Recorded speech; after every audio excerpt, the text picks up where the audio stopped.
If you look at the United States today, we still are one people. We still have a heck of a lot in common. We still actually like one another when we meet one another.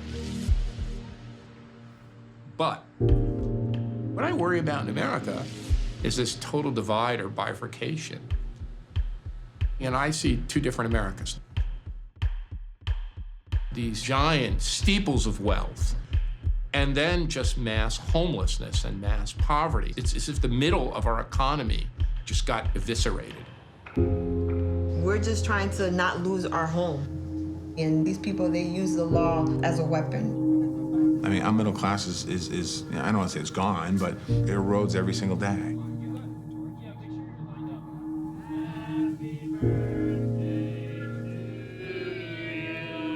The lockdown of the pandemic is both the cause of certain problems and the revealer of a lot of other problems.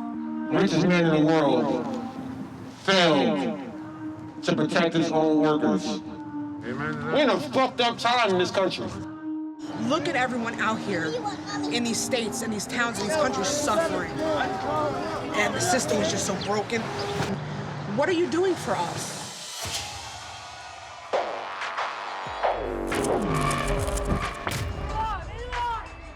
People have to begin to understand they have been bullied and conned. How can it be true that raising wages kills jobs? A job killer that would cost as many as 1 million jobs. 3.7 million lost jobs. If nobody has any money, who will buy the stuff? Whether they're from the Democrats or the Republicans, everyone's made a dime on workers' backs.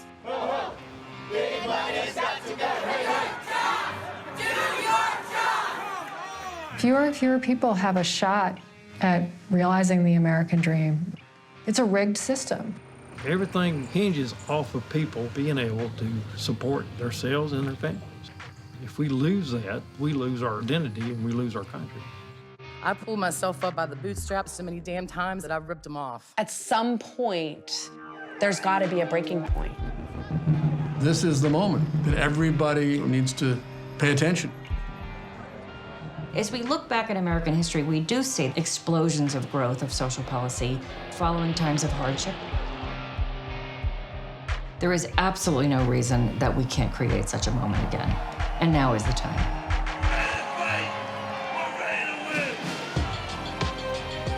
I need all of y'all. Are you going to get in the streets and do something? Or are you going to sit back and do nothing?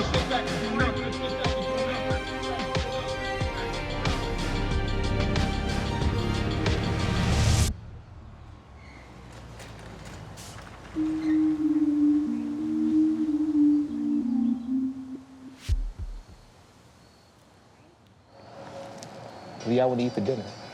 Some pizza. Every time we come here, we eat the same thing. Y'all want pizza, pizza, pizza, pizza. I said, I don't know. Chicken nuggets? No, pizza. That's the second thing y'all always want. Chicken nuggets. No, Y'all remember? not. You remember the handshake? No. Back up. You know, I love my kids more than anything. There you go. For me, I always want to be a strong role model for them. Somebody that's always like, you know, daddy's going to take care of things. They may not understand completely what's going on, but they understand that, you know, their dad got fired for speaking out against Amazon. Daddy? Yes? Wanna take a walk? You know, when I grew up, I didn't have the luxury of having both parents. You know, a single parent home, my mother, strong black woman. Walk on this side. I've really had to learn and earn the things that I have in life. Come on, man. You gotta look presentable.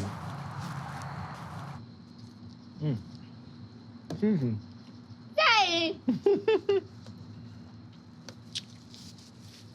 Seriously, you had to eat off your golden teeth.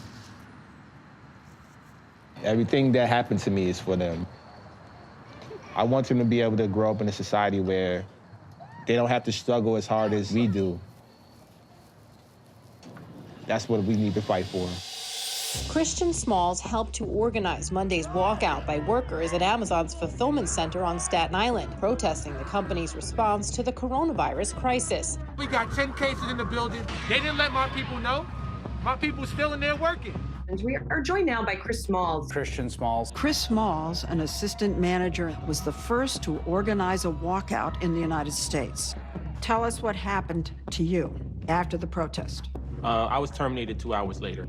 Leaked notes show the company's leadership discussing plans to make Smalls the face of the entire union organizing movement, since he is not smart or articulate, which, holy shit. A union agitator. If they're not going to take care of their employees, somebody has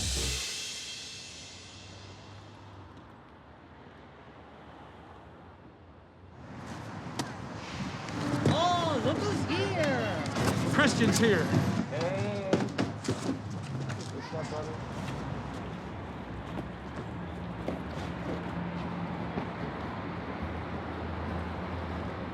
Every time we do these events, we gain more support, and a lot of people are joining us, so it's picking up momentum for sure. We stand in solidarity with the workers in Alabama right now that has a union vote on the table. We know that this is going to be history for all of us if they do or are successful in unionizing the building. What the hell? I've never seen that before. It seemed like he paid the whole precinct off today. All we're doing is advocating for wealth tax on all the billionaires, starting with the richest man in the world. We're talking about corporations that have enriched themselves on the backs of working people. We've got to get out of the mentality of scarcity and this idea that there is not enough money to go around. We are one of the wealthiest countries in the world. And at the same time, the wealthy elite are walking away without paying any sort of taxes at all, while the rest of us bear the burden of making sure that we have a government that functions. They may try to blame the pandemic for their failures, but they're really just exposing the cracks in our system. I would say they should check their history, maybe read a book, because the labor movement was born in times just like these. In our day, certain economic truths have become accepted as self-evident. A second Bill of Rights, under which a new basis of security and prosperity can be established for all, regardless of station or race or creed. The right to a useful and remunerative job, the right to earn enough, the right of every family to a decent home, the right to adequate protection from the economic fears of old age, sickness, and unemployment. All of these rights spell security.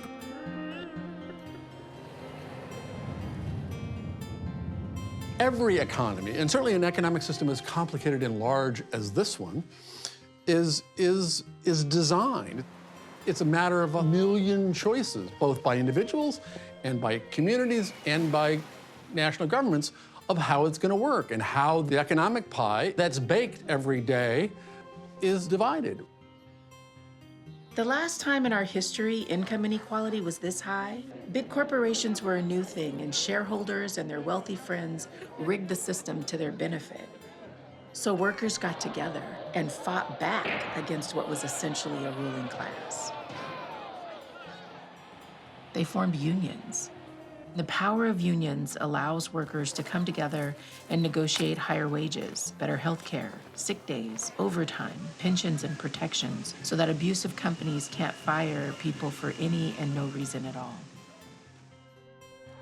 And that's how we started to change the growing income inequality in this country, by giving workers something to fight for, someone to stand with, and a reason to stay in this fight. We also created laws to control the power of big business. Government, combined with union power, created a web of countervailing forces that was in relative balance. Our economic system, which used to work for everyone in the sense that rich people got richer, but middle-class people and poor people were also rising at the same rate. Those lines for 40 years, they were parallel, and then suddenly in 1980, economic growth continued, productivity continued, but the median income and the wealth of 60, 70, 80% of America stopped.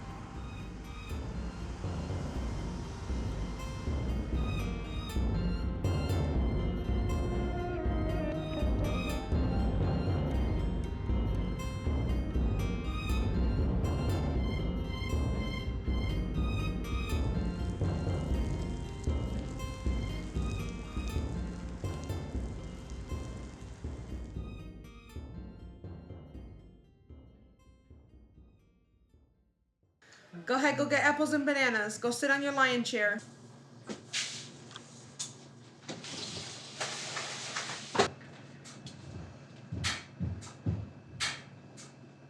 You guys, you want rice? Yes, And Mom. beans? Yes. Mom. Yes, baby. Yes, baby. Two. Are you turning the grill on? I don't know how to turn it on. Is the propane on already? Or? It's on already. You just gotta turn it. You gotta push it in and turn it. You gotta keep clicking it until you see the flame go on.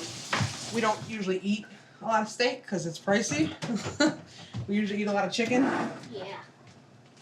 But in order for the kids not to really lose their mind, I try to get at least a piece a week so they can have a little something different.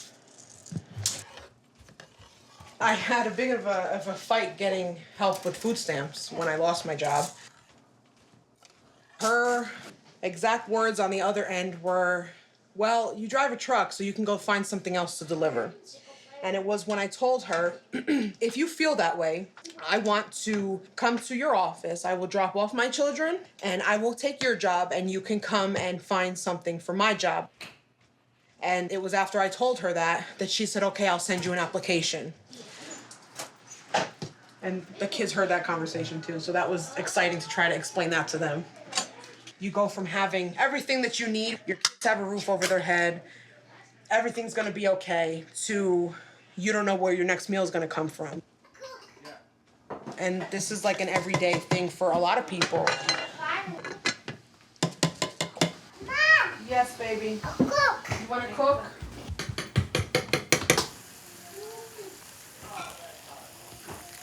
Don't touch, okay? Hot, very good. Okay, so we don't touch. The vast majority of families that are poor work. And this kind of, Reagan invention and Newt Gingrich invention of the welfare queen and that these people are ripping off the system, it's wrong. It's just incorrect. It's not accurate.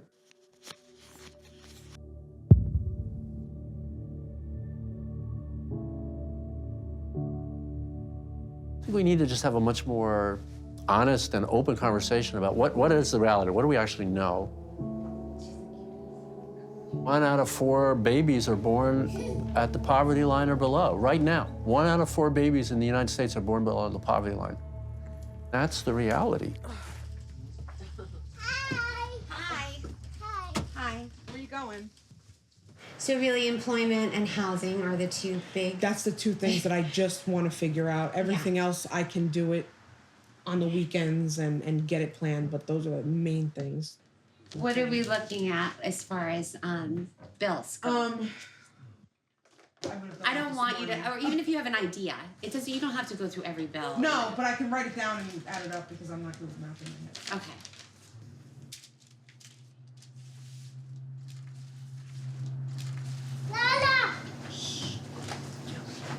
So it's a little like about right now, just with this, it's about $5,000. Okay. So we're gonna try to, get some donations coming in. So we need to raise money. I feel like it's a lot easier to become homeless than it is to get out of it. Okay, so it's possible that when I open this door, everything's gonna fall out, so.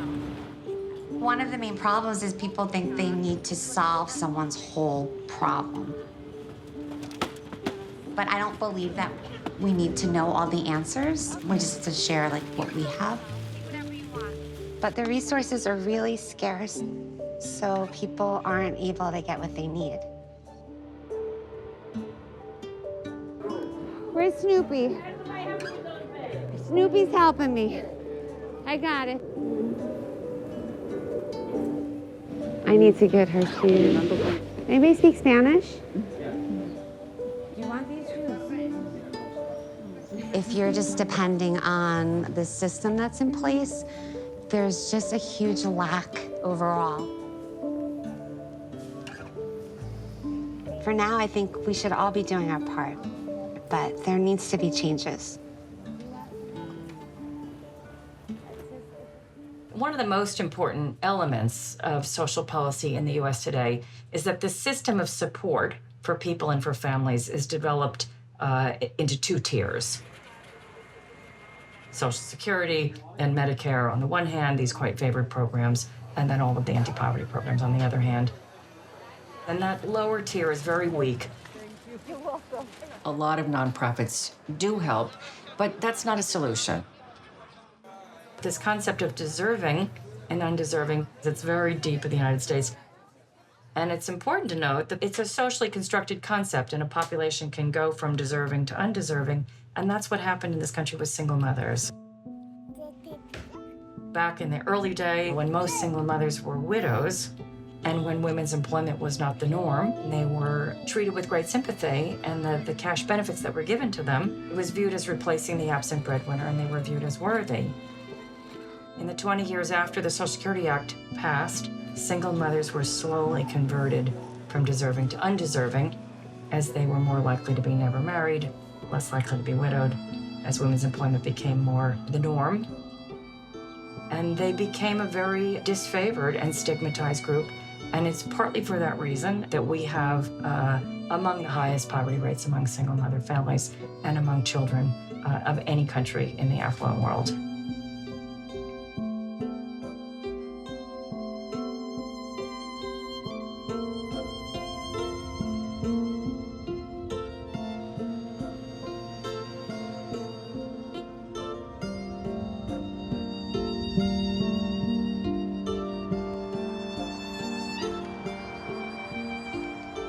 Here at Riviera Apartments along Mercy Drive, tenants, mostly women and their children, describe deplorable conditions. I had roaches, palmetto bugs. I don't have nowhere else to go. My apartment, it floods. They promised me that they were going to start fixing things.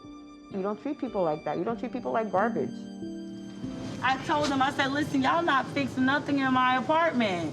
Why am I paying y'all for y'all not to fix nothing? If their mama or their kids or their daddy was here, they won't be trying to board their motherfucking apartment up. He's sitting here waiting for the camera people to leave so he can come board these people's shit up because he don't want to do it while the camera people here. He don't want to see these kids getting put out in the fucking streets. The idiot doesn't know that you can't evict children because children don't pay rent. So I've got to re-secure that number 7. She said to board. Yeah.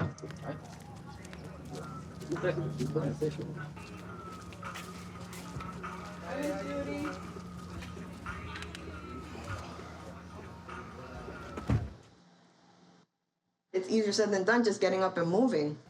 I mean, I looked at a house and they're asking for like $2,200 up front before you can even move in. It's hard to just say, okay, I'm gonna get up and move and that's it, end of story. I wish it were that easy.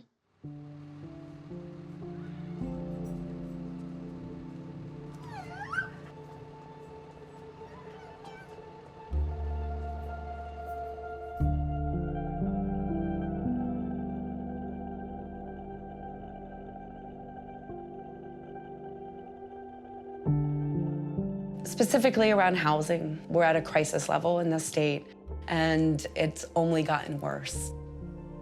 We have the fewest tenant protections in the country, and what the market is doing is crushing communities and families.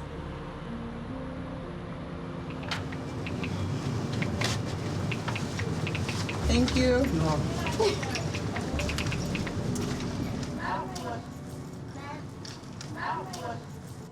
Do you have any questions? No, sir. Thank you so much. Have a good day, okay? Thank you.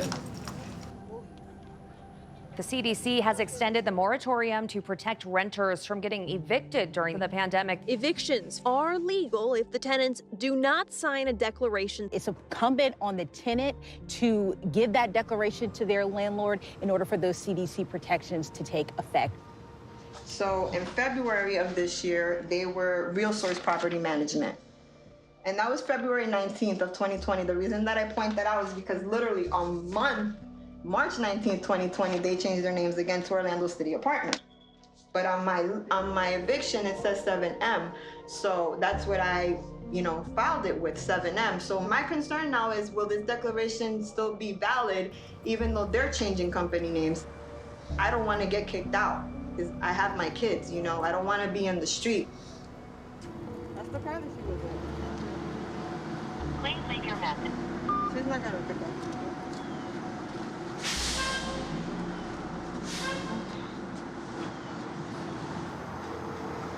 It ain't lunchtime. This is something we learned during the foreclosure crisis. Our systems, our culture, everything is set up to make people feel guilty. And one of the powerful things about organizing is having people who are at risk of foreclosure or eviction realize that they're not alone, that there are systems that are set up to cause this, and that we have to band together to fight back against these attacks on our rights.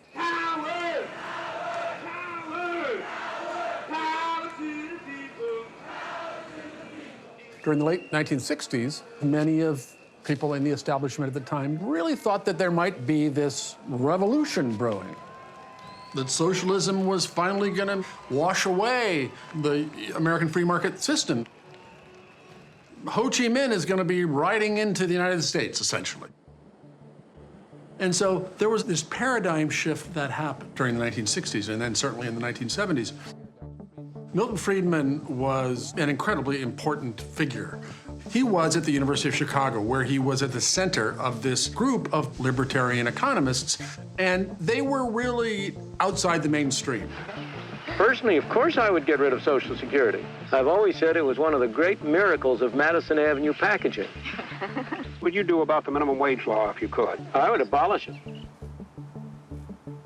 And then in 1970, the New York Times Magazine invited him to essentially summarize his beliefs in an article that they called A Friedman Doctrine.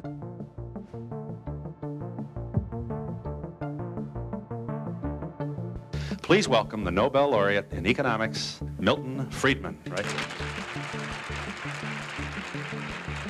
He was making the case that for businesses, nothing mattered but profits. Not the well-being of your employees, not the well-being of your communities, not the well-being of the larger society. All that mattered was your profits, period. He was making a claim about how human economies worked, that the more selfish business executives were, the better it would be for everyone. And that's what people bought. The trick in trickle-down economics is not believing that when the rich get richer, that's good for the economy. The evil part is the belief that when the poor get richer, that will harm the economy. And that has been the basic message of our nation's economic system for the last 40 years.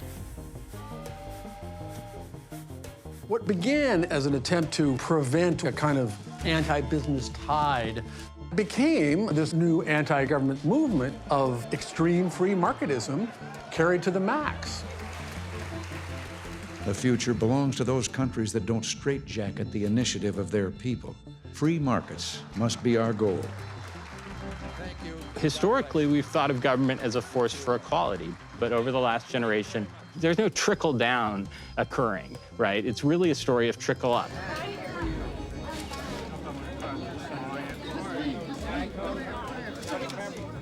Look at the minimum wage over the past 30 years against profitability, productivity, inflation, executive compensation. The minimum wage today is far, far below where it should be relative to the mid-60s. And if you adjust it relative to productivity, minimum wage should be over $20. Iowa, Minnesota, Wisconsin, Indiana, Illinois. And they all rely on heavy manufacturing and agricultural exports, and those markets have been absolutely destroyed. Wages have dropped in half since 1975. You can't buy a new house on 16 bucks an hour. You just can't. When I decided to move home several years ago, I looked in my hometown paper for a job for about a month, and the best job I could get is 15 bucks an hour and no benefits. It's getting harder and harder to live in rural America. Whether it's a McDonald's or Dollar General or whatever, they hire people for 10, 12 bucks an hour, and the profits go out of the district. That's not benefiting our society. That's not benefiting our communities. The economy isn't working for here. It benefits these multinational corporations. At least one person has become extremely rich, richer than any man in history, from all of this, including a lot of the suffering. That would be Amazon CEO Jeff Bezos. Jeff Bezos, just yesterday, made $13 billion.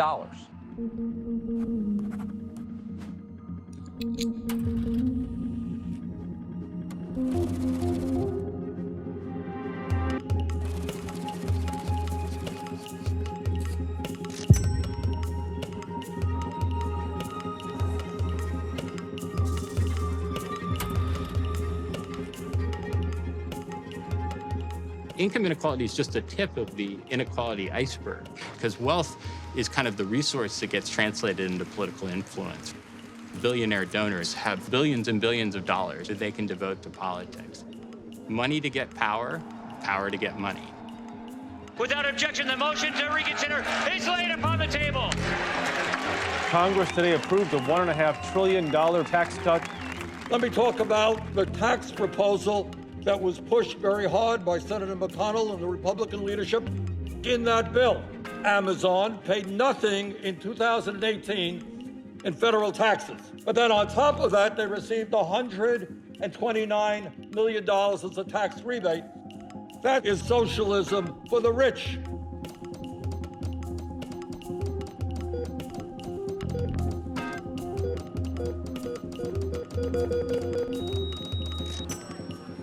We gotta take care of ourselves. We can't rely on the government, we can't rely on the Democrats, the Republicans, and we damn sure can't rely on the 1% class.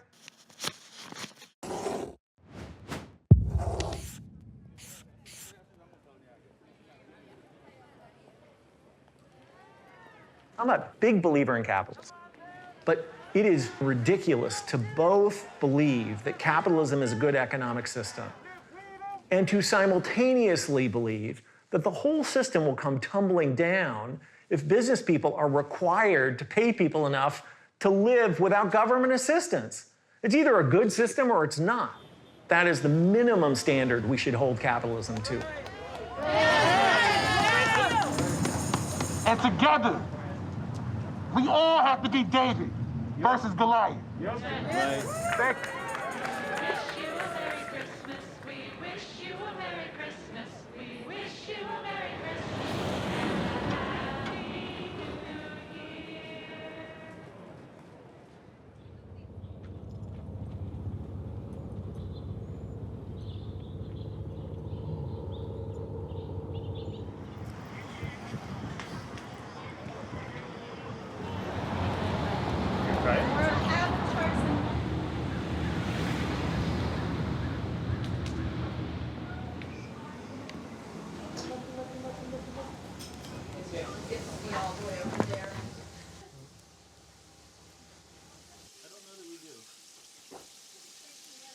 We need a fork for here. Have you heard about the cello something? It has like basically a fish with human legs. There was a David Attenborough documentary. David Attenborough? No, Hat and Bra. I'm proud of all my kids. They're all so different. Avery's interested in marine biology and engineering, and Lucas wants to be a doctor. James is the wild card. You know there's such thing as a blue oxalotl? I teach art, I teach yoga. with 3 children at home. I'm just scrambling to find more work. Do not be afraid. I am the cure. But in Marin County, there's no rent control. And now that 11% of San Francisco, I believe, has moved out of the city since the pandemic, the rents have skyrocketed here. We were given a notice that we had 60 days to find a new place.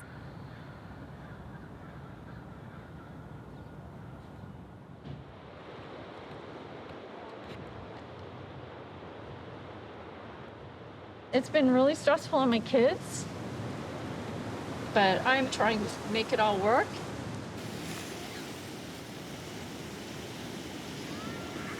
Art really has a lot of healing potential.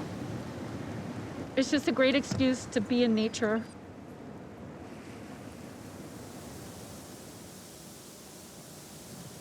That was sort of mean of Oracle to have that global reduction in workforce, like right the week of the shutdown. That was sucky, you know? They could have kept people on through the pandemic. They could have. They don't care. Jeff got three months severance. That's nothing.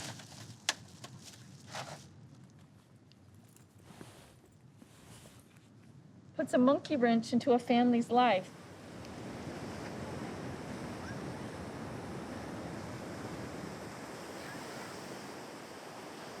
I think people have to understand that in so many ways over the last 45 years in the United States, the system has been re-engineered to make it harder for most Americans, and I'm not just talking about poor Americans, 75, 80% of Americans, to keep their head above water economically.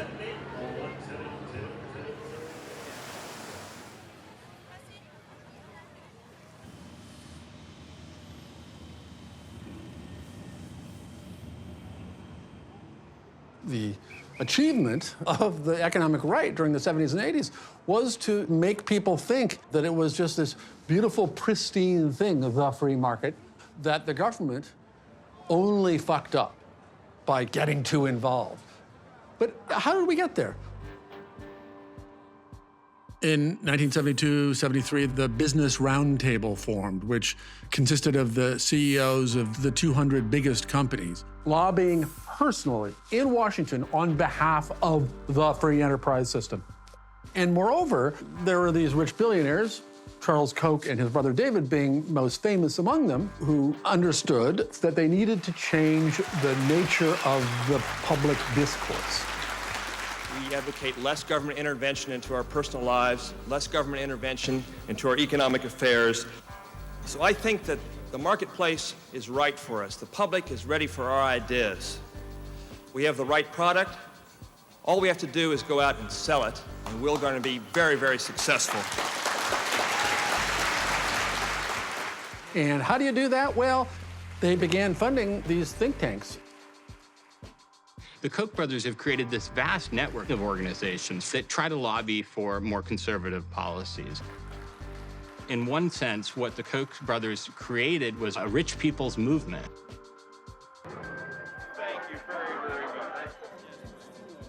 In the 1970s, the number of political action committees, these groups that donate to political candidates, went from being, you know, half of them were union PACs, half of them were business PACs. Okay, it's a fair fight. And then this new project of the right began to fight harder and sort of create organized capital to fight organized labor. By the 80s and 90s, it was overwhelmingly business PACs and trade association PACs, and a tiny fraction were unions. What that amounted to was a protection racket for the very rich. It's just bullshit. And it has been a catastrophe for everybody but the top 1%. And it resulted effectively in an upward redistribution of about $50 trillion from the bottom 90% of Americans to the top 1% over the last 40 years.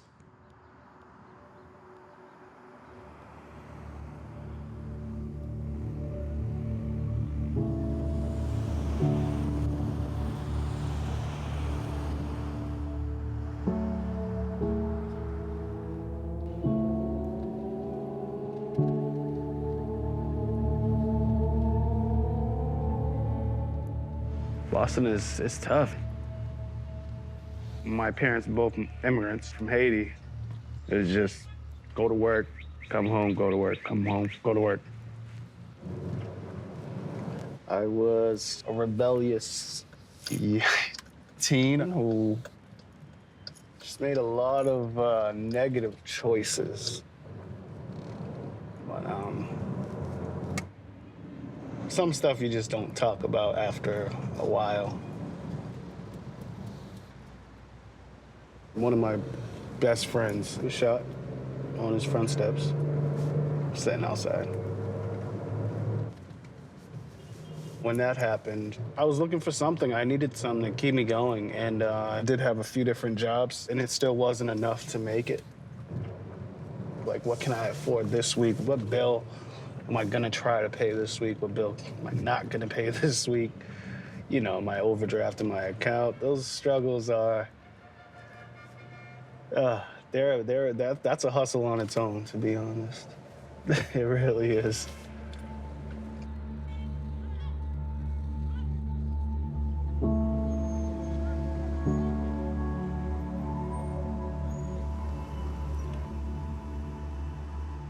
Boston's a great city.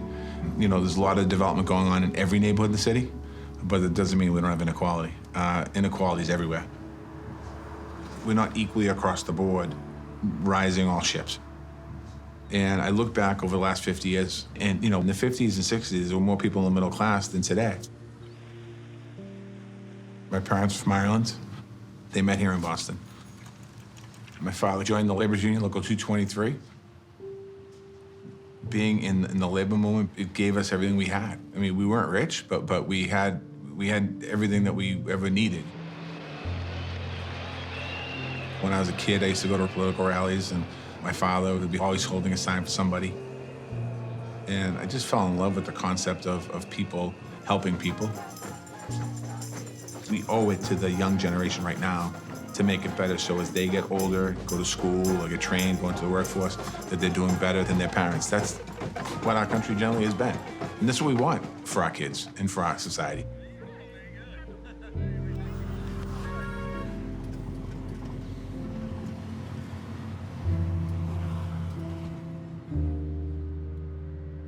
I'm not sure what my future looks like. I really don't want to go back to what I was doing. But I don't want to work 3 jobs, nights, weekends. I want a life.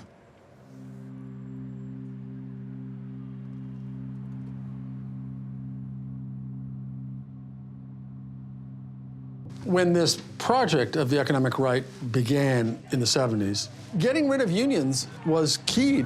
This morning at 7 a.m., the union representing those who man America's air traffic control facilities called a strike. If they do not report for work within 48 hours, they have forfeited their jobs and will be terminated.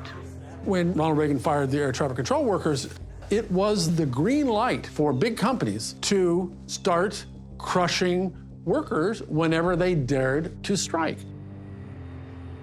And that took apart one of the big legs of the stool on which this system of checks and balances among all the various players in the economy had stood, and stood well for 40 or 50 years.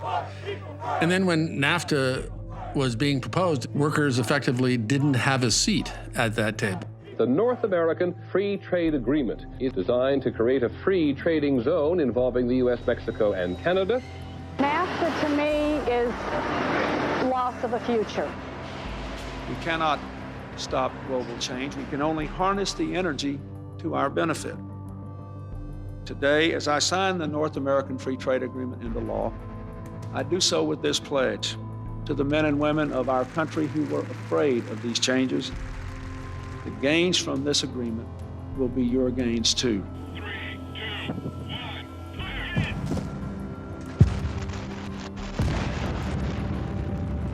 Because NAFTA means jobs.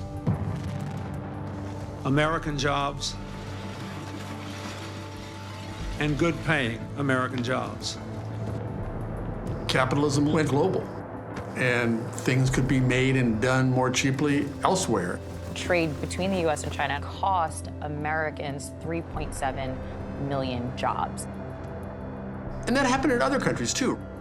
But what other countries did is expand its social welfare cushion to take care of those people who were displaced by those changes, to retrain them, to get them new jobs, to take care of them. The United States really didn't.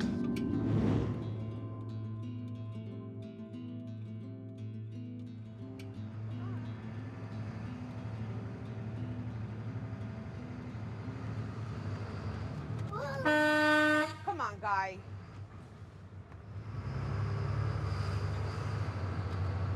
I'm surprised I haven't had a heart attack yet.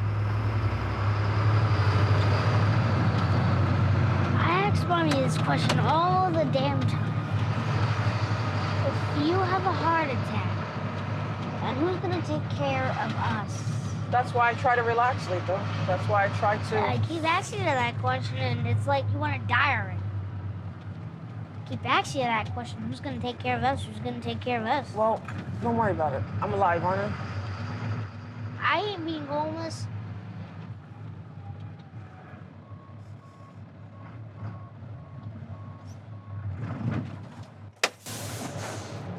And we are here.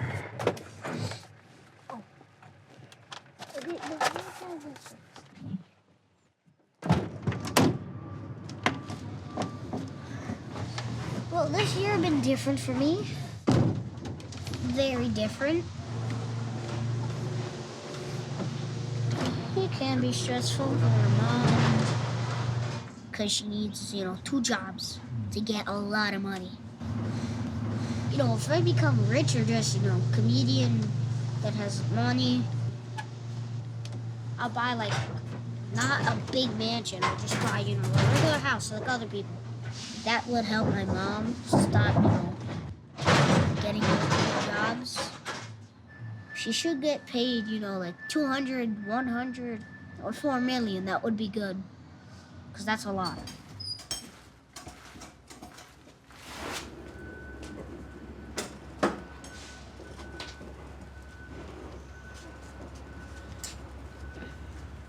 When we talk about work-family policy like childcare and paid leave, I often say that's when the U.S. is exceptionally exceptional. We invest much less in public childcare than almost any other rich country, and we leave the regulation of the labor market it's like the Wild West. It's almost completely silent. Employees are at the mercy of their employers. This new gig economy and this idea of these at-will employees allows the employer to get all of the profit, right? To all of the reward and all of the profit and take none of the risk. So now suddenly the risk is on the workers who are the least able to manage that risk.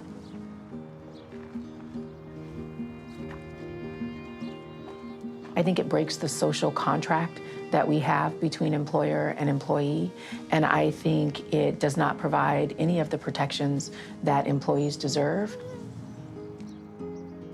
We don't talk about risk enough, especially as this pandemic has hit so many vulnerable Americans. We've all become really familiar with the risk of economic loss, with the risk of getting sick, and over the last generation, more and more risk has been shifted from government and from corporations onto ordinary Americans. One of the things that is so important about government is that it has the ability to pool risk in a way that even private insurers can't. That's why Social Security works. That's why Medicare is so popular, because government has this unique ability to pool risk across people with differing incomes and different backgrounds and different risk of needing health care or retirement savings, and to do so in a way that is more generous for low and middle income Americans. And so as government has pulled back in these areas, the system has become both more risky and less equal.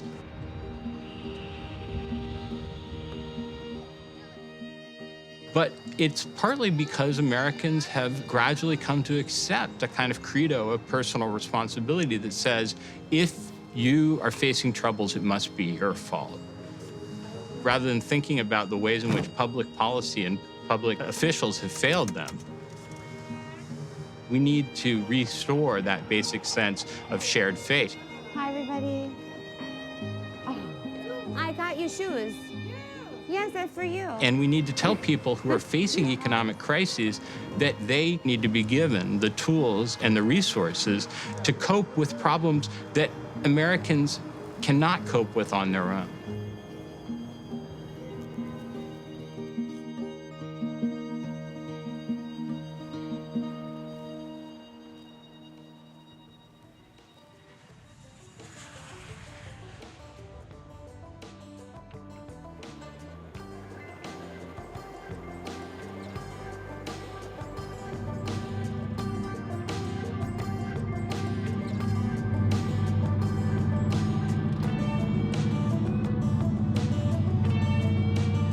Probably on the way to Alabama, too.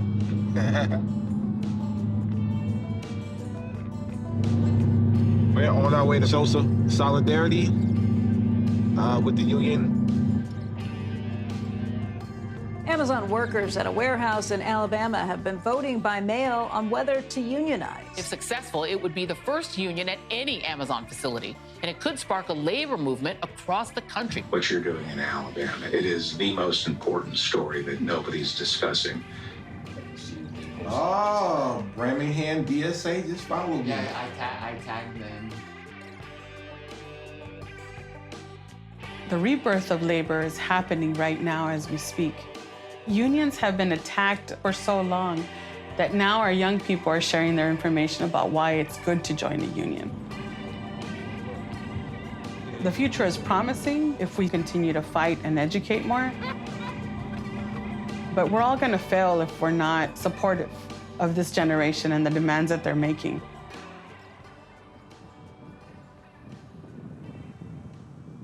We're outside Amazon facility in Bessemer.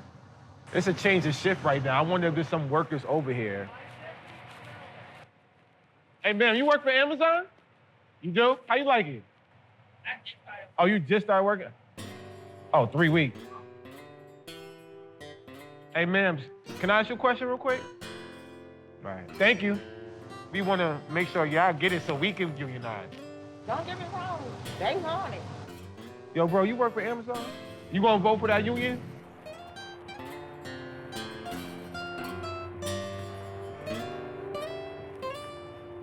Man, one of the workers, she outright just said, I want no parts of it. I don't want anything to do with it. And the other worker, he said he might. So a lot of them are on the fence.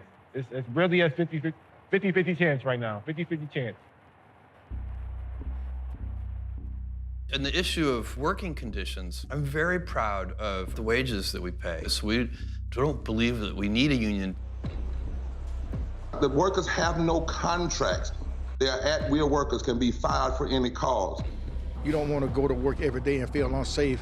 You know, the work is hard, it's gut-wrenching, and that they're under constant surveillance. We're not treated as human beings. We're not even treated as robots. We're treated as part of the data stream. If you leave your space and go to the bathroom, your time is getting docked. That leads to termination. Amazon is basically on this mission to drive price down as much as possible and squeeze as much out of their workforce. Less than 10 years ago, Bessemer was truly at the brink of bankruptcy. Amazon is the largest single investment in the city of Bessemer. Amazon hired a group of union buster consultants, and they paid each consultant $3,200 a day. And Amazon made typical anti-union threats. You're gonna lose your wages, you're gonna lose your benefits, we're gonna shut the company down and move somewhere else. Union organizers are not allowed to set foot on company property, whereas the company can talk to the workers 24/7 with videos, with speeches, with mandatory meetings. That's what they're giving them. In these meetings, they're giving them this shit. But of course, at the end of the day, it's always the employee's choice. Yeah, this is crazy. This is union busting 101. You know, if you read this website for the first time and don't know anything about a union, discouraged. So it's telling you to vote no. It's not even giving you Yeah, it's the not option. fair. It's not neutral. And they try to confuse you right there. They're gonna spend millions of dollars just to stop that. And then people just realize, sit back and think like, why are they fighting so hard to not have this? I just hope people understand that.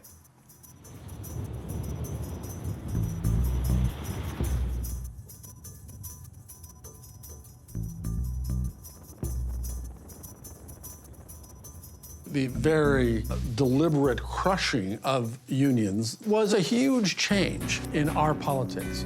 But you could still have regulation to try to keep this incredible juggernaut of lobbying by the rich and powerful in check. So how do you change things permanently? Well, you change law. You change the way the judiciary interpret what is constitutional or not. A big way that changed is by billionaire right-wingers giving $50 million or $100 million each to all of the best law schools. And, oh, by the way, let's also start this fraternity, mafia, whatever you want to call it. So what exactly is the Federalist Society? The Federalist Society got started through law schools, and it's grown into an organization that has incredible influence in the United States. Getting conservative judges on the bench has been a project for multiple decades. Once you get both the law and Washington lawmakers, you could make sure that those laws were going to be declared constitutional or not by judges you essentially bred in your laboratory through the Federalist Society. What protects us against big mistakes being made is the structure, the Constitution, the institutions. Today, the Supreme Court of Chief Justice John Roberts declared that corporations had all the rights of people. What you have right now is the undermining of American democracy as we know it. As a result of the Supreme Court's 5-4 Citizens United decision, there are now no checks on the ability of corporations to decide our elections. None. Citizens United was this 2010 decision by the Supreme Court that said money donated to politicians is free speech, which made any kind of campaign finance regulation unconstitutional. It allows the financial corruption of our democracy. That's the most misguided, naive, uninformed, egregious decision of the United States Supreme Court, I think, in the 21st century. This is something that's got to turn around, or else we won't have an America the way we knew America to be. These people keep their eye on their prize, and that is the through line, beginning with the zealotry of Milton Friedman through the Copes, through Mitch McConnell. They won. A pandemic-related ban on evictions has been overturned. A federal judge ruled the CDC's national moratorium exceeds the agency's authority. The ruling could affect millions of struggling Americans. Koch Industries is involved in that. In February, the organizations they've worked with convinced a federal judge in Texas to declare the CDC's eviction moratorium unconstitutional. Those cases have been brought by a trio of groups that have gotten a lot of money from the Charles Koch Foundation, about $7.7 million. Koch Industries sees a huge opportunity in the housing market. Corporations learned from the last housing crisis that it was better to invest by just buying the homes instead of making money off the mortgage and selling it. 55% of home sales right now in Orlando are being bought by corporations, and they are buying houses at 20% above asking rate. How does anybody compete with that? Now, you could argue, listen, that's capitalism, but that's the whole point of the eviction bans. They're designed to say that at least in the middle of a pandemic, in the middle of an economic crisis, we can't just allow landlords in a mass way to throw people out on the street.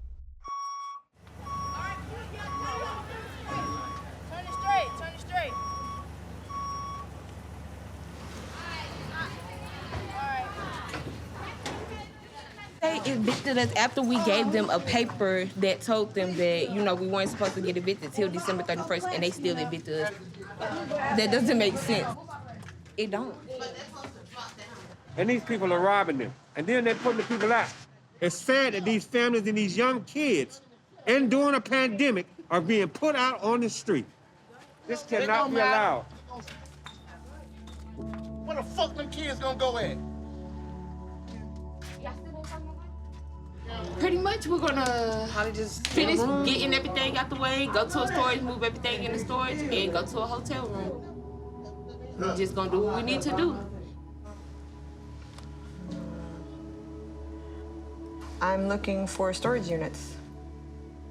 Next door yesterday, they put my friend out, my neighbor, and they had what I thought was a legal document, you know, to help them, you know, stay. But unfortunately, the sheriffs nor the management company would accept the paperwork. And they, you know, they kicked them out. And I don't want that to happen to me.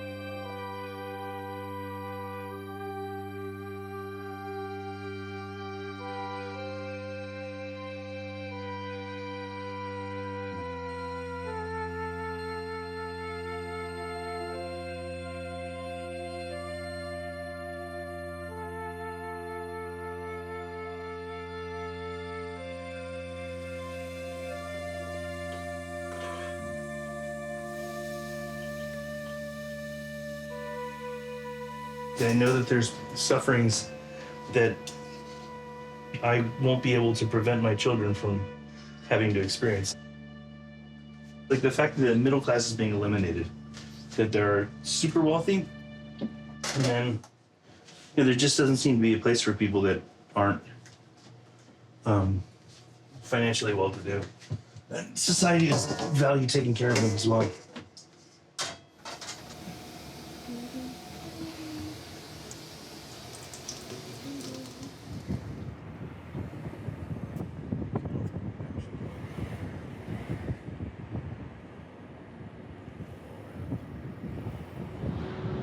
I know I'm falling short as a mother in every way. But I'm doing my best, and maybe what I'm doing, my kids will understand when they're older. And hopefully they'll be okay because they're supported by their community.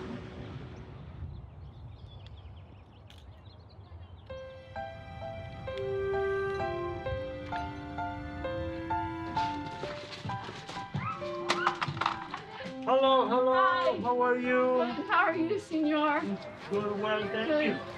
We've been here for 12 years. The school's been here for 12 and a half. So it started out here with just 2 bathrooms, this little hallway, and this room. The idea that people should just pick up and move to a cheaper market somewhere overlooks the fact that human beings are social creatures. And we need and thrive on that community. Just as a joke, I asked if I could paint sardines in the boys' bathroom. Being very close to the water, my children love the ocean. We're on a really lovely, lovely swim team. And Jeff's on the board of the swim team. You put people in a situation where they know nobody, where they have no connection, where they have no prospects, and they're not going to succeed.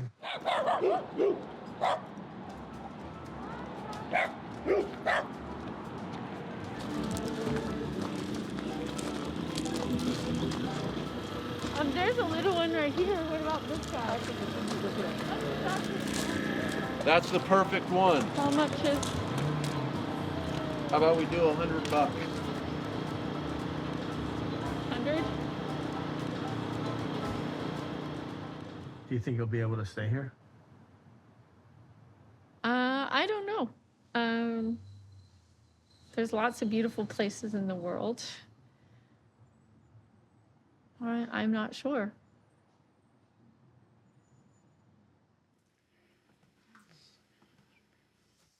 We're trying to put the icons on. It seems like our ornaments have dwindled. Because it gets lost.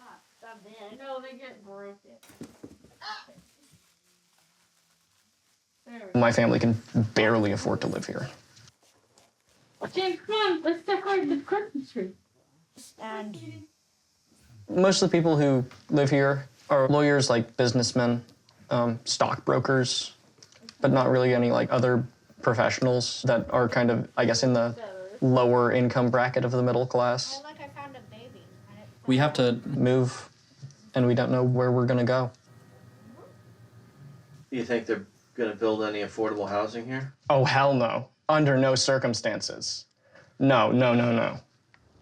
Yeah, that's just not gonna happen.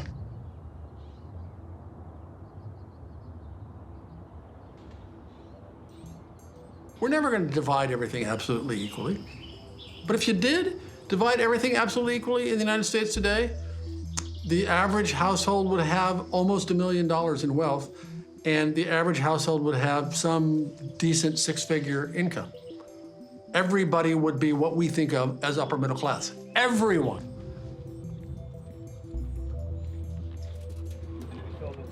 It's crazy to me how much we have here and how much more we're gonna have as a society as AI does the astounding things that AI will continue to do in terms of being able to produce things cheaply, you know?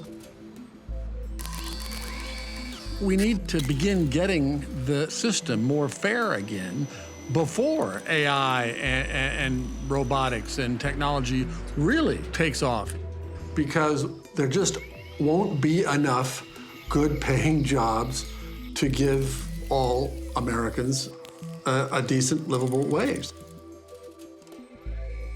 With AI, lawyers' jobs, teachers' jobs, all these white-collar jobs will continue to be affected.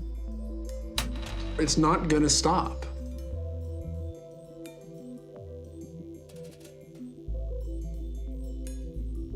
Technology is a neutral thing. It can kill jobs, it can destroy livelihoods, it can also create prosperity shareable by all. It won't end well unless we make it fairer now.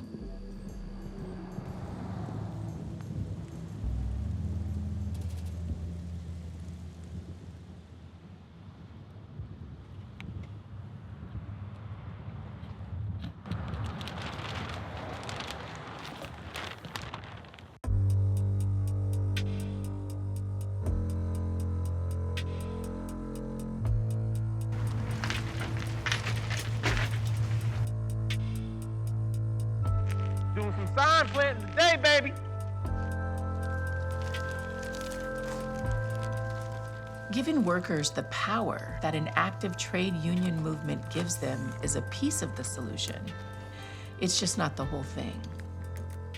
It's not just about wages, benefits, and working conditions, although that is an important part of what we do. We have to start figuring out ways to tilt back the scales that were so badly tilted with the attacks on workers' rights and our right to join unions.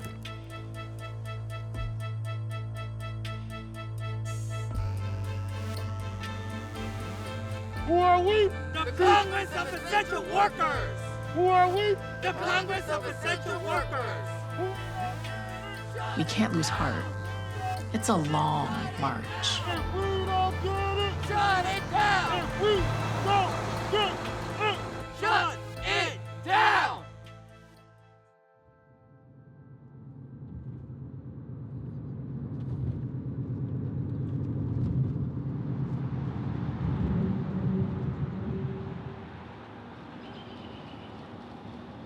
So what part of the lesson was most difficult for me? Trying to remember the higher numbers, because we had to keep going back and cross-referencing the others. I don't care about you to follow directions when I tell you to do something. Not everything should be. Yep, that's right. Pretty soon you'll have to be out and get a job too, and you'll have to follow directions. Scroll up, turn in. That wasn't hard, was it? No. Get back. All done, all done. Very good. Back to you two.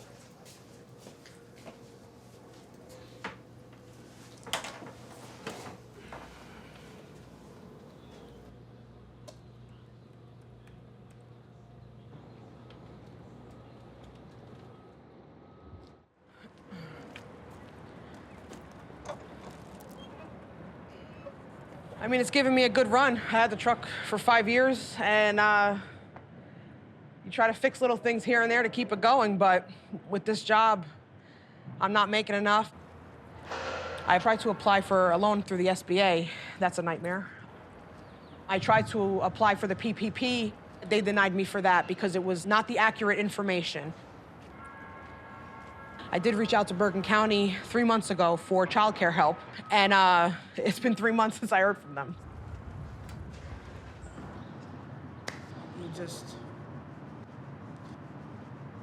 I really want to give up because I'm just so tired.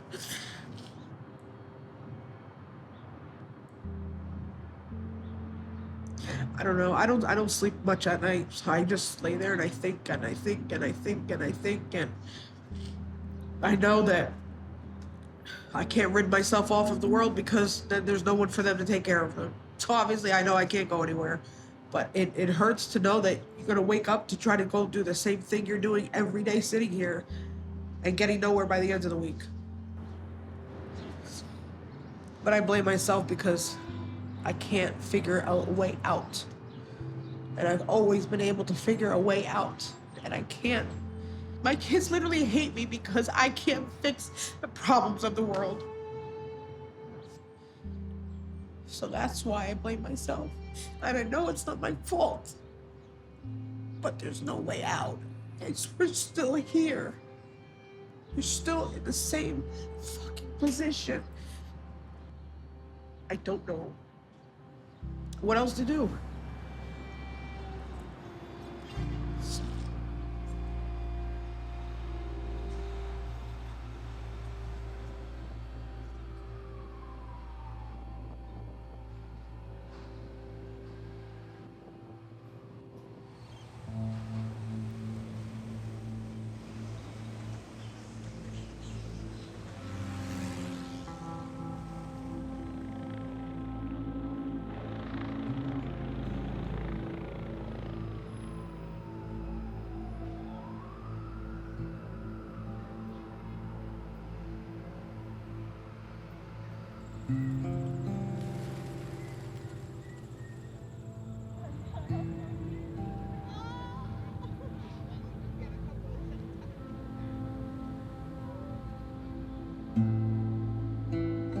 It's important to understand that those same forces that have radicalized the Republican Party have cross-pressured the Democratic Party.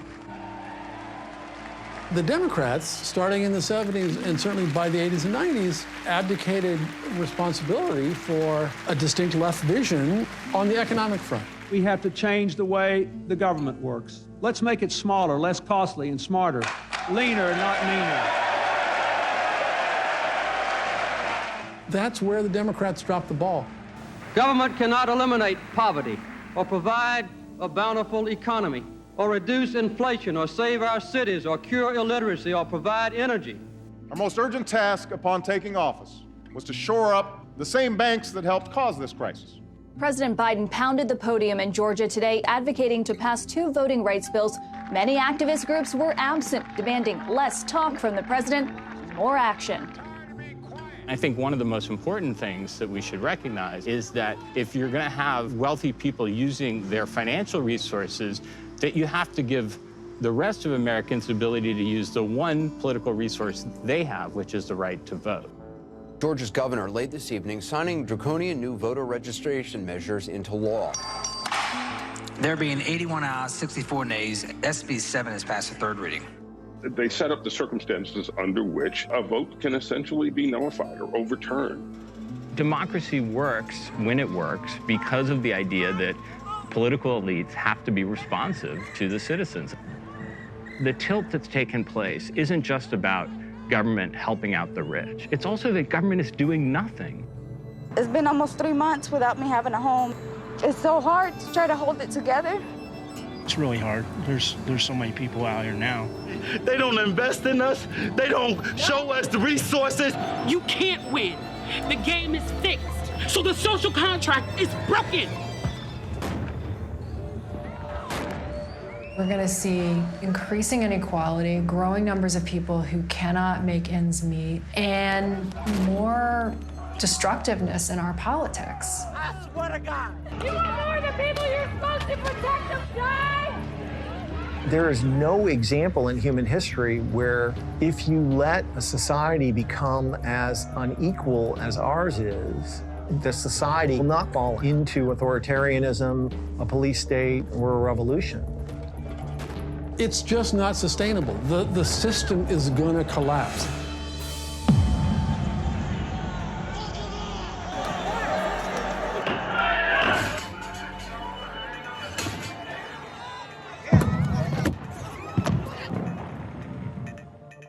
The January 6th insurrection is a symptom of a political system that is being undermined by right-wing demagoguery. And this might seem like it's just a bunch of people who got really angry, but this is the first assault on the Capitol since the War of 1812. There is no greater sign of democratic fragility than a mob attacking the seat of power in Washington.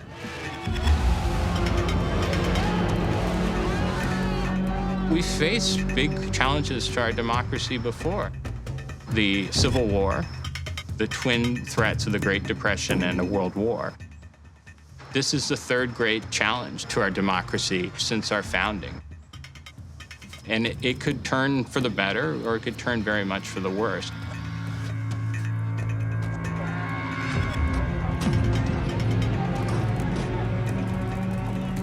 As long as the Republican Party can win through division and undermining democracy, it will not be pressured to try to respond to the felt economic concerns of those who vote for it, or much less those who don't vote for it.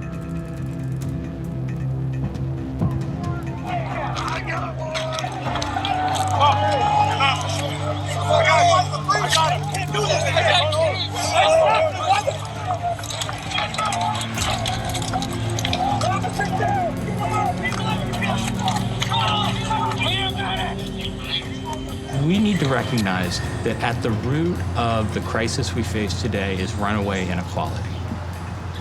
Runaway inequality leads to the kind of anger and radicalization that we see in what happened on January 6th.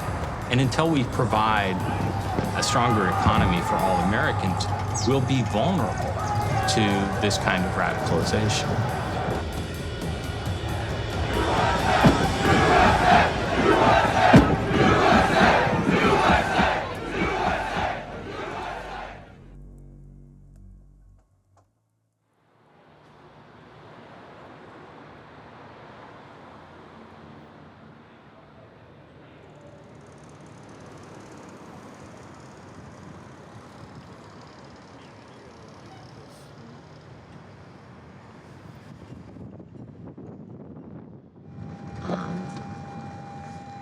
It was a hard winter. The number of people out here experiencing homelessness has increased, for sure. I would say like 40% more. I mean, I serve a lot more people than I ever had. You're here again. Do you want this? I know. That's what, it's not a blanket, but it's a big, like, sometimes when you see this need that looks so overwhelming, I think maybe it's just easier to look away, right? Because it's easy to get discouraged. Oh, you are Okay, so look, you tell them to call me at this number, sure will. and if they need a mattress, I will get you a mattress. Okay, yes, ma'am. Okay? Thank you so much. Okay. I love you. All right, I love you too. I think if we just take a second and look around and connect with the people around us, you just never know what's gonna come from that. And that's kind of how I started. We're all, I mean, I know I am, you know, one paycheck away from becoming homeless. Hi. You easy to get here. It's really difficult to get out of it.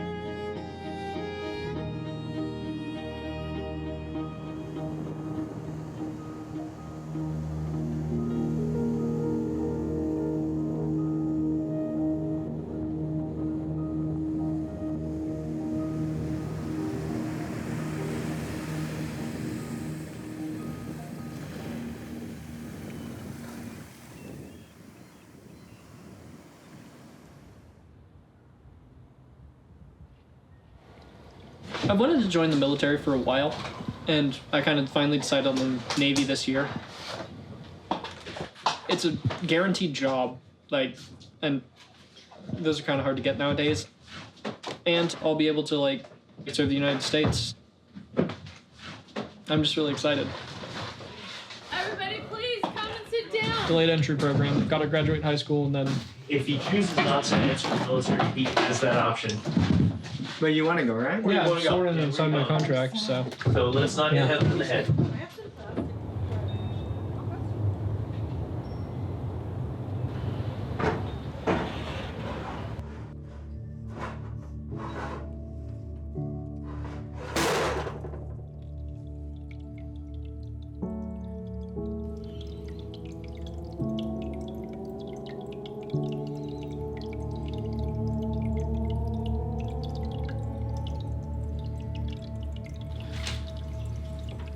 I needed a little metal container. I had something for my felting. The pandemic sent a clear message that all of us are vulnerable and we need to work together to deal with this. But the fact that the stock market was booming and that many companies were pulling in huge profits even as they were laying off workers sent a very different message that, well, some of us are vulnerable, but some of us can opt out. What I think we need to scream to elites, first and foremost, is that this is not sustainable. We cannot go on with a democracy and economy that works as badly as ours does. We need to fix our democracy and fix our economy together. We can't fix one without the other.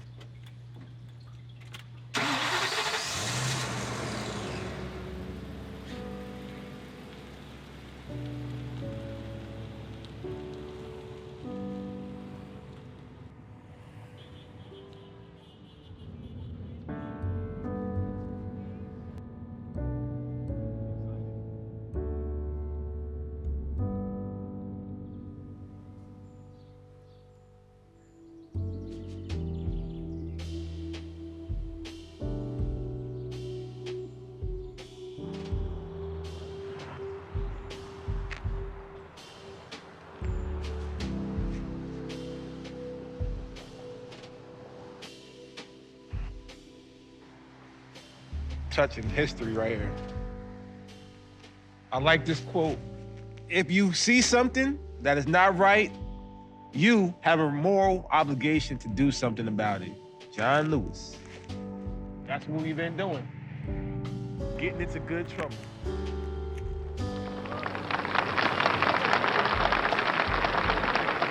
My friends, let us not forget that we are involved in a serious social revolution. We march today for jobs and freedom. Those who have said be patient and wait, we must say that we cannot be patient. We will march with the spirit of love and with the spirit of dignity that we have shown here today. We must say, wake up, America, wake up, for we cannot stop, and we will not and cannot be patient.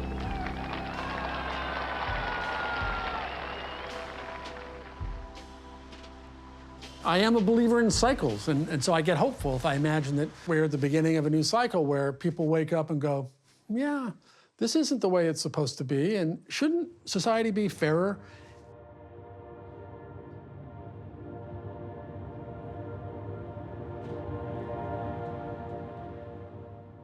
Right now, as I sit in front of this camera, the unemployment rate in America is 6.1%. The unemployment rate for the Black community is 9.7%. The unemployment rate for the Latino community is 7.3%. Whenever this film is shown, the numbers might not be that high. But I will tell you one thing, the discrepancy between white and Black and Latino will be the same. If we're going to be serious about those issues and truly want to be equitable, we need to make sure we continue to work together. You know, as mayor of the city, probably one of the things I'm most proud of is building pathways. It's a pre-apprentice program that was started through the building trades. We work together with businesses, with industry. How's the side going? Is that going good? We brought everyone to the table to address the problem. Marty's a great guy. He is the reason why Boston is a very strong union city, probably the strongest in the country. Thank you, sir. I'm successful, but everyone that works with me is successful as well. I am a prefab welder. As you're an apprentice, there's like things you kind of just do, like you get a new car when you're a second year, you buy a house when you're either a third or a fourth year. So I bought a house at 24. And so at the end of the day, the only thing I can do for anyone is give them an opportunity. But he or she has to make that opportunity themselves.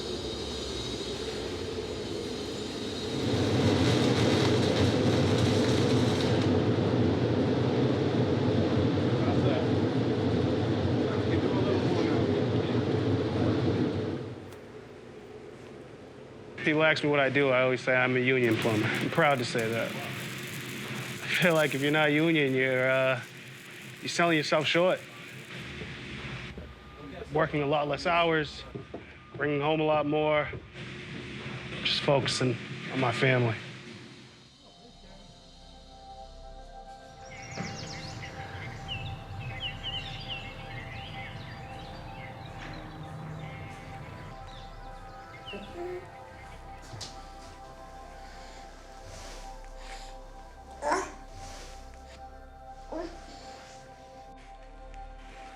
I don't know. I mean, it's like all the stuff you hear about. You know, people will tell you, oh, when you have your kid, you know, things change. You have something to live for. You have all, and it's absolutely, it's undescribable. Everything I had to go through, I don't want him to have to go through any of that. I want him to just not have any worries in life. Oh, yeah, you like that one. Look at you. Replaced a few things, some new cabinet. Replaced a lot of doors, a lot of windows. I'll show you guys the real fun of the houses out. So these were originally chicken coops. Put some siding on it and a new little roof. This is the dream, they say. They don't tell you about the cleanup. A lot of work. Still not over. Still got a long way to go, but getting there, one day at a time.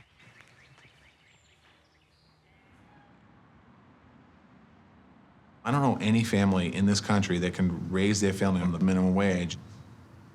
We have to get people paid good wages and good benefits to build back the middle class.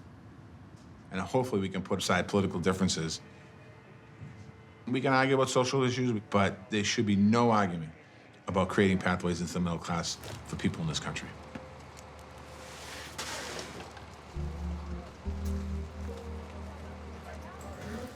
Oh, it smells so good in here. It smells like new. It's like, where am I? When we do see successes, it's through communities organizing. And right now, there's a lot of organizing happening across the state of Florida for access to affordable housing. We're trying to build and support and connect people from all across the state of Florida who really just can't afford to live here. In this last year, our renters across the state have worked together with legislators to introduce the Renters' Bill of Rights. Why do you look like you just got kidnapped? It's not enough just to elect a legislator and send them off to do what you've asked for. We need people who are directly impacted to help write those laws. We need everybody to join a grassroots organization now. Use that community building to build power for our people. Go to your room. Oh my God. I've lost them both. And I'm done. I've lost them both. They're never gonna come out of their room. I'm gonna read you the email, okay? National Rally Day. Hi, Anna. Again, I'm so happy to know that you've agreed to join this fight and be the face of our organization and for the state of Florida. When I read that, my heart went to my stomach. They want me to speak at the rally with Organized Florida? Oh, God. I'm really nervous about that. I honestly wasn't trying to be the face of anything. I just wanted my apartment fixed. That's really all I wanted. Workers unite! Workers unite! Oh, workers unite! Oh, workers unite! Oh, workers unite! And we can shut this shit down. That's the unity of the working class. Where's my union leadership? Chris, I need you over here. Come on, I'm coming.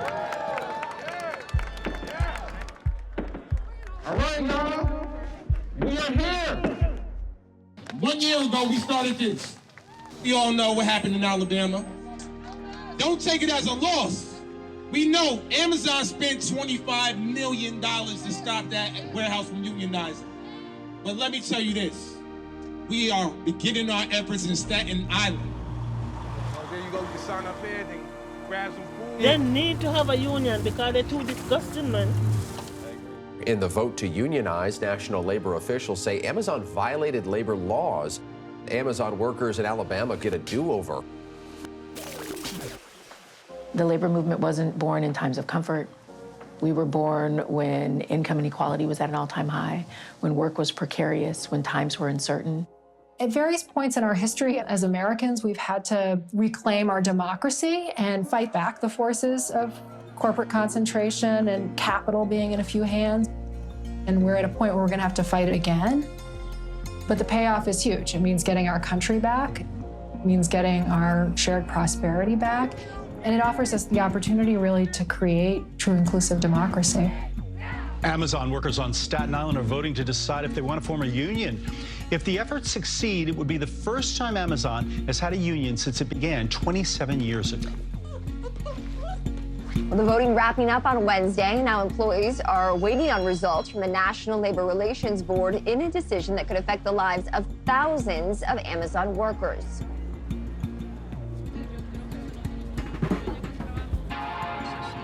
Well, you know, Amazon's pulling the same tactics that they did investment. Literally the same union busting firm that was in investment is up here in Staten Island. But now, Chris, your campaign has had a lot of false starts. Does that worry you at all that a harder, more aggressive approach might be taken by the company?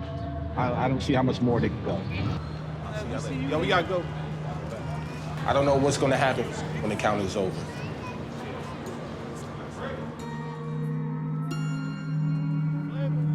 The people in power are not worried about what happens when housing becomes unaffordable for the masses.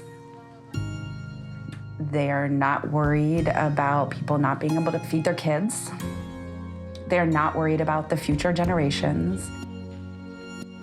They will use every tactic to divide us and pit us against each other because they know that's the way that they stay in power.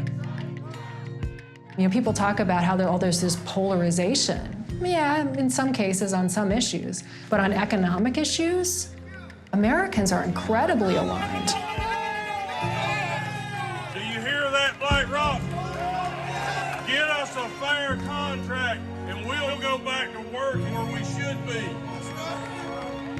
The most important thing for American citizens to do is to forcefully demand that both Republicans and Democrats deliver a good life to every citizen who is willing to work hard and play by the rules. Full stop. And if the political leaders won't deliver that, then they should kick them out and find others that do. So let's remember that in this country, we have the opportunity to vote, at least for now. I think this is a time for people to think really carefully about who they're voting for and who will support the kind of progressive social change that this country has so dramatically needed for the last several decades.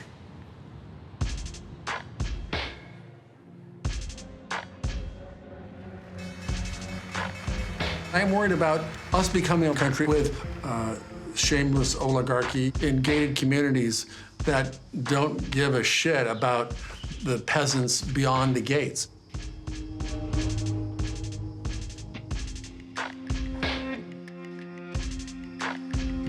And, you know, the people with pitchforks and torches are going to come and get them unless we make this a fair deal.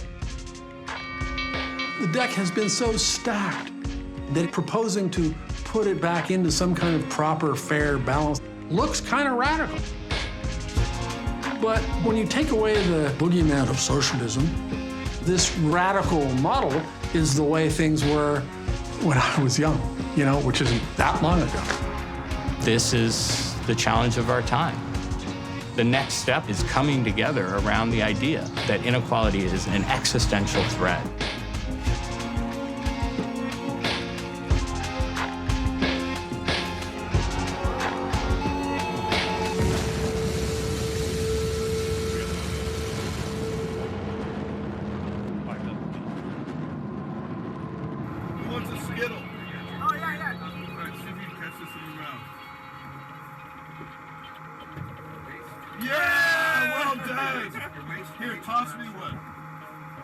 I want to thank every Amazon employee because you guys paid for all this.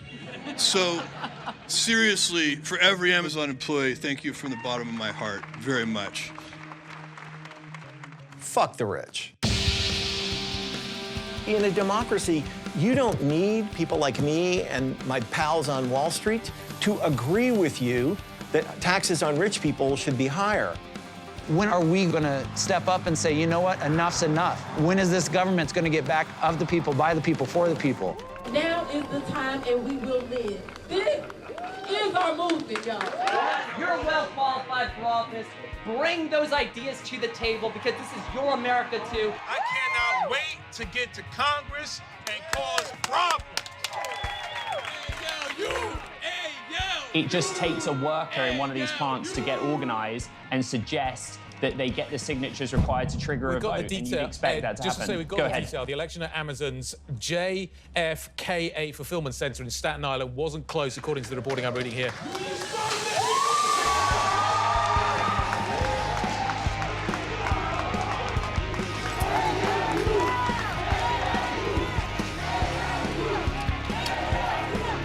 Unaffiliated, totally grassroots campaign organized the first ever union in an Amazon warehouse in Staten Island, New York. It may be one of the biggest wins for organized labor in a generation. It really marks a milestone in American labor history.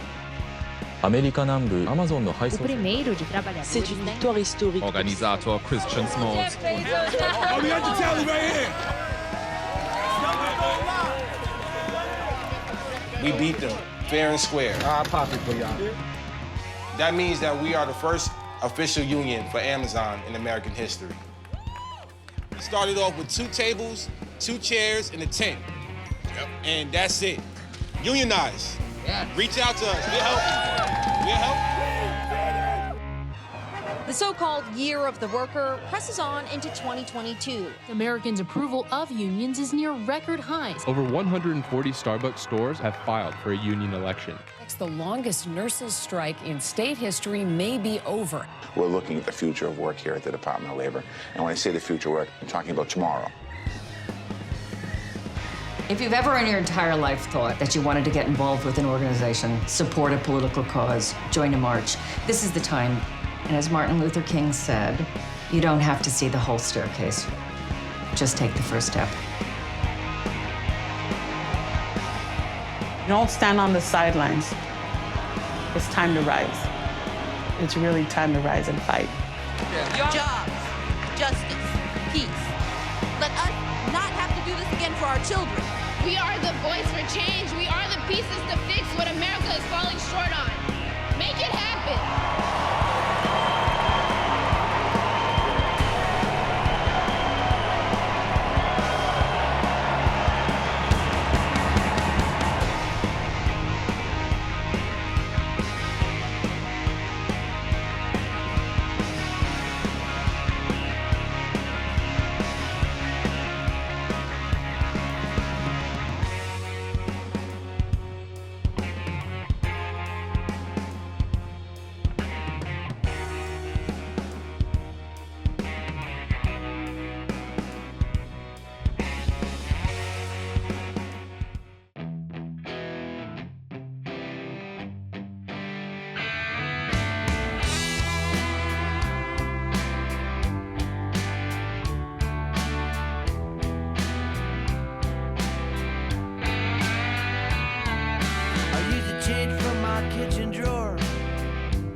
buying off-brand soda from the corner store.